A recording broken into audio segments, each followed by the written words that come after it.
Halo semuanya, selamat datang kembali di channel ini. Jumpa lagi dengan saya Vicky Himpong. Semoga kalian semuanya selalu dalam keadaan yang sehat. Video kali ini kita akan sama-sama kembali membahas cuplikan video yang sudah dirangkum untuk memberikan kalian semua tambahan informasi dan berita-berita terupdate hari ini. Semoga bisa mengedukasi. Dan tanpa perlu banyak basa-basi, kita akan segera bahas videonya satu persatu. Let's do this, guys. Mahfud soal naik jet pribadi. JK, bukan gratifikasi, tak ada flexing. Nih bapak satu agak lain, agak pekok cara berpikirnya. Kaisang bukan pejabat negara naik jet pribadi dituduh gratifikasi. Sementara dia yang jelas pejabat negara naik jet pribadi, Pak JK bukan gratifikasi katanya. Makanya kalau diri belum cukup bersih, nggak usah nunjuk orang lain deh. Kan jadi lucu ngelesnya. Jangan-jangan kalau mau ditelusuri pun masih banyak tuh yang kotor-kotor lainnya. Pak Mahfud mulai dikuliti satu persatu. Apa yang sekarang disebut sebagai naturalisasi itu semacam penipuan terhadap sensasi itu. Nah kalau misalnya ada naturalisasi tentu ya ada sesuatu yang tidak fit and proper dengan prinsip-prinsip patriotisme itu. Betul bahwa olahraga sepak bola itu udah mendunia dan orang akan saksikan itu kegembiraan di lapangan. Tetapi kalau ada timnas itu dan dianggap bahwa timnas itu harusnya datang. Saya suka bingung deh kalau ada orang yang malu dengan naturalisasi pemain-pemain sepak bola yang sekarang memperkuat skuad Indonesia. Kan kalau saya sih ya malah bangga kalau ada orang yang mau memperkuat dan bahkan menjadi warga negara Indonesia. Toh rata-rata para pemain naturalisasi itu ada darah Indonesianya loh yang mengalir di tubuh mereka. Jadi menurut saya sih sah-sah aja dan kita harus bangga sebagai warga negara Indonesia kalau ada orang yang mau bergabung menjadi warga negara kita. Nah, kita jangan berpikiran sempit.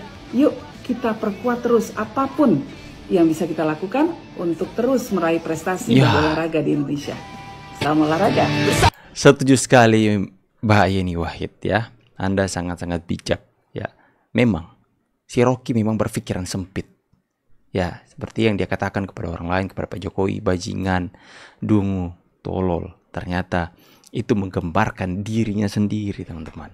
Ya, setuju. Terima kasih Mbak Yeni Wahid sudah mewakili kita semua dan sudah mengenal bahwa si Rocky itu ternyata orangnya berpikiran sempit. Kenapa DPR itu melempem dan tidak mengontrol Jokowi? Ya tanya ketua umum partai. Bukan karena disandra. Bukan karena disandra dong. Bukan Pak Jokowi yang menyandra kalian. Kalian menyandra diri. Kalian maling di departemen-departemen itu. Akhirnya tersandra di mata hukum. Loh kok Pak Jokowi yang salah? Saya terus terang ya, dari banyak teman yang mengkritik Pak Jokowi, menurut saya meleset dan keplesetnya itu karena membaca Pak Jokowi sebagai pribadi. Dia tidak melihat ini sebagai sistem. Sehingga akhirnya tidak adil kepada Pak Jokowi sebagai bagian dari sistem. Dia nggak ngelihat perilaku dari partai-partai yang menelikung di belakang Pak Jokowi, yang menggunakan wibawa Pak Jokowi untuk kepentingan privat mereka, untuk kelompok mereka. Tidak melihat kelakuan dari pesta pora yang Pak Jokowi tidak terlibat, tapi orang-orang itu terlibat. Dan as a system, Pak Jokowi juga bisa menjadi korban dari sistem ini meskipun dia memegang secara konstitusional formil, memegang kendali kekuasaan paling besar, tapi orang-orang bisa menggunakan ini dari belakang dan mengambil sebagian dari kekuasaan itu yang saya anggap sebagai subversi kepada kekuasaan formal presiden. Itu terjadi. Pak Fahri dulu memang keras sekali kritik Pak Jokowi, tapi Pak Jokowi apa? Memberikan penghargaan, memberikan bintang kepada Pak Fahri karena kritikannya terhadap pemerintah. Ya, itu luar biasa Jokowi. Jokowi bisa merubah lawan menjadi kawan. Bahkan bukan hanya menjadi kawan, tapi menjadi panglima-panglima yang akan membelanya mati-matian di depan mereka yang menyerangnya. Luar biasa Pak Fahri ini. Tegas itu ya. Mereka mengatakan Pak Jokowi yang menyandra partai-partai politik, padahal ketua partai mereka yang menyandra mereka sendiri di dalam partai. Wow, lucu sekali. Aku terlambat menyadari, ternyata benar, peringatan darurat Indonesia itu benar-benar nyata. Ini buktinya, film Kakak Bos sudah beberapa hari ditayangkan di bioskop, tapi dia sepi pengunjung, sepi penonton, dan sepi penjualan tiketnya. Darurat sekali Indonesia ini, sampai-sampai orang itu tidak mau nonton film tersebut. Memang benar, Indonesia darurat, buktinya apa? Orang takut ke bioskop buat nonton film ini, orang saving money karena uangnya juga darurat. Keuangan juga mungkin tidak stabil, Indonesia tidak baik-baik saja. Kan seperti itu kan hashtag kemarin. Jadi benar untuk film ini ya, Indonesia darurat seperti itu. Tapi di sinema-sinema yang lain yang menayangkan film-film lain itu juga penuh. Itu juga masih penuh kok.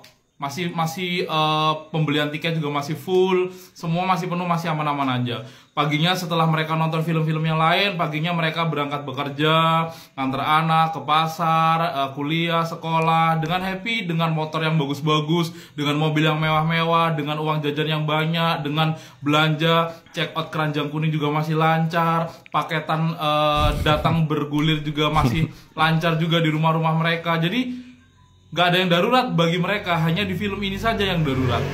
Kalau aku sih nggak merasa darurat ya, karena aku masih aman-aman aja. Karena apa? Karena aku masih datang ke bioskop. Karena aku masih happy nonton di bioskop, datang ke bioskop untuk beli tiket dan nonton film-film yang memang film lain ya yang saya suka, bukan film yang tidak saya suka, kan seperti itu. Itu mah selera, nggak ada masalah. Jadi ya wajar-wajar aja gitu loh. Saya punya uang, saya bisa milih mana yang film yang saya suka dan itu yang saya beli untuk saya tonton, dan dengan jajan, dengan pulang, dengan happy, dengan safety semua, nggak ada masalah. Ya, semoga ini bisa menjadi pelajaran ya buat Ari Kriting ya. Kalau sedang berkarya, fokus berkarya saja. Jangan orang baik kau lawan. Jangan orang baik kau hina. Jangan orang yang mempunyai masyarakat yang mencintainya kau katakan ini dan itu, nyungsep kan? Hanya sedikit orang yang nonton, ya, terbukti 80% dan 20% terbukti kan? Ternyata itu hanya berapa ratus ribu yang nonton, hanya sebagian kecil dari berapa persen dari 20% yang menonton film kalian. Semoga kalian sadar ya, kedepannya kalau mau buat film gak usah lah bikin hal-hal gaduh seperti ini. Akhirnya kan terbukti kenyungsapan kalian. Kakak Bos dengan optimisme meraih 1 juta view, tapi ternyata tidak begitu laku, bahkan dihujat oleh para netizen. Filmnya gue belum nonton ya, cuman momennya kali ya. Kenapa ini berhasil, kenapa enggak? Momennya sih kalau gue lihat. Kalau ini kan yang siapa agak lain ini setelah kampanye minggu tenang kan, baru filmnya premier. Kalau yang sekarang ini memang nggak ada pemilu apa segala macam, tapi mau premier dia demo dulu. Orang yang dari Kakak Bos ini ikut demo, yang di demo banyak diantaranya pemakzulan Pak Jokowi. Artinya kan Jokowi selama ini kan membangun Indonesia Timur. Lu demo dia yang bangun Indonesia Timur. Waktu filmnya mau diputar, ya nggak akan ditonton lah. Lu orang Barat ya? Ya. Aper. Orang Timur coy, setuju dengan orang Timur. Ya lu Timur ya. Gue Timur. Ya, seperti masyarakat Indonesia, bahkan kami yang bukan di orang Timur, itu bahagia sekali ketika saudara-saudara kita di Timur itu mendapatkan keadilan dari pemerintah Jokowi. Salah satu saya yang masih berdiri sampai hari ini dengan Pak Jokowi adalah karena beliau, Jokowi, itu menunjukkan keadilan sosial di tanah Papua, di orang-orang Timur. Saya yang bukan orang Timur bersyukur dan berbahagia karena mereka bisa mendapatkan harga BBM yang sama, ya, bahan-bahan bangunan seperti semen dengan harga yang sama. Kita bahagia loh, sekalipun kita bukan orang Timur, ya. Karena saya berpikir di pelosok timur saja, sana saja yang belum terjamah pemerintah diperhatikan Pak Jokowi, apalagi di kami di Sulawesi. Itulah yang membuat saya sampai hari ini berdiri. Dan Ari Kriting tidak melihat nilai positif itu. Dia hanya melihat sisi negatif dari Pak Jokowi. Dia tidak berterima kasih Pak Jokowi sudah membangun daerahnya. Ya, dia berbeda dengan kebanyakan orang yang ada di daerahnya. Aduh.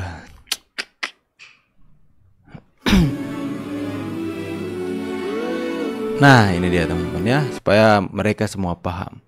Ayo kita ramaikan hashtag terima kasih Pak Jokowi sampai tanggal 20 Oktober. Itu yang selalu saya gaungkan dalam setiap konten yang saya buat, supaya kita mari sama-sama ramaikan hashtag terima kasih Pak Jokowi, supaya ini benar-benar menyadarkan mereka yang berpikir hari ini mereka ada bersama dengan rakyat, padahal fakta dan kenyataannya rakyat bersama Pak Jokowi. Tulis di kolom komentar hashtag terima kasih Jokowi, dan juga bebas kalian untuk memberikan opini dan tanggapan kalian soal berita-berita yang kita bahas tadi. See you on the next video guys, and God bless.